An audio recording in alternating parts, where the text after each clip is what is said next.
So can you tell me a little bit about you, who you are? Hi, I'm Geoff Watts. I'm a leadership and performance coach, and I work with people usually on a one-to-one basis to help them improve an aspect of their lives, either personal or professional, or enhance an aspect of their character or behaviour. So what exactly is a coach and coaching?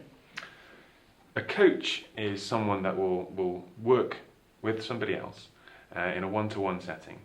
Coaching is a process of what we call guided reflection, helping somebody look back at their habits, their behaviours, their values, and bring them into a clear focus so that they can consciously choose whether to change them or enhance them for their future benefit.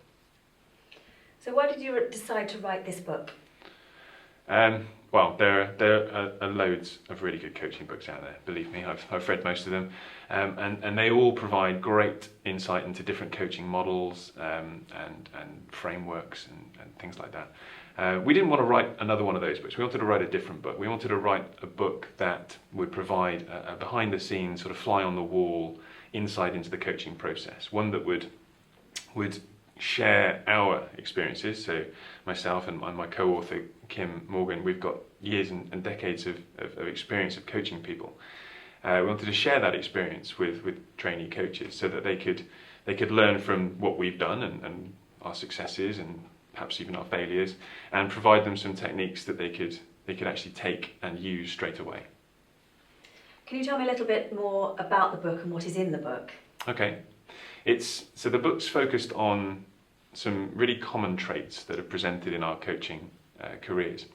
We got together a while ago and we started comparing and looking at our collective casebooks, and it was uncanny how a number of really common traits tended to just jump out. I mean, we certainly didn't go into it with the intention of distilling the human condition down to 12 traits or anything trivial like that, but when we looked at all these people that we coached, we just couldn't ignore the fact that there were 12 really common traits that were jumping out at us. Things like an overwhelming desire to please other people, the inability to do anything in moderation, and the desire to do everything to excess at 100 miles an hour, or imposter syndrome, which is probably one of the most common things that we see in people, which is almost like a lack of self-confidence, a lack of self-belief, that you think you're a fraud and eventually you're going to be found out. And while other people can see your talents, you just can't see it yourself. And that significantly inhibits your ability to fulfill your potential.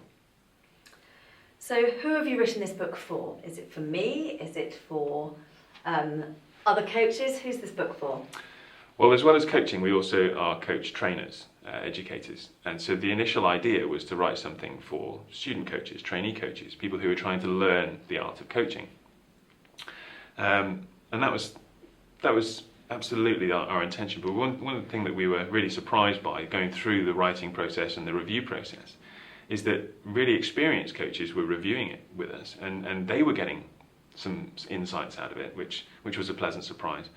And obviously during the process we were working with people who had no experience of coaching whatsoever, so our proofreaders and our editors, and they were reading and saying, oh, that's me, I do that. So while absolutely we're focused on trainee coaches, we're pleasantly surprised that we think pretty much anyone will look at this and they will find at least one of these traits in here that will scream out, this is me. So what else can we expect from this book? Well, as well as the case study, so we've taken a sort of composite of a number of people for each trait and built a case study that explores how we coach those people and the process that we went through as coaches as well while working with these people. We also have a number of specific techniques that you could use, either if you're coaching somebody who has, for example, imposter syndrome, or if you are a chronic people pleaser, you could take away and use yourself to bring that trait more into balance and stop it trapping you.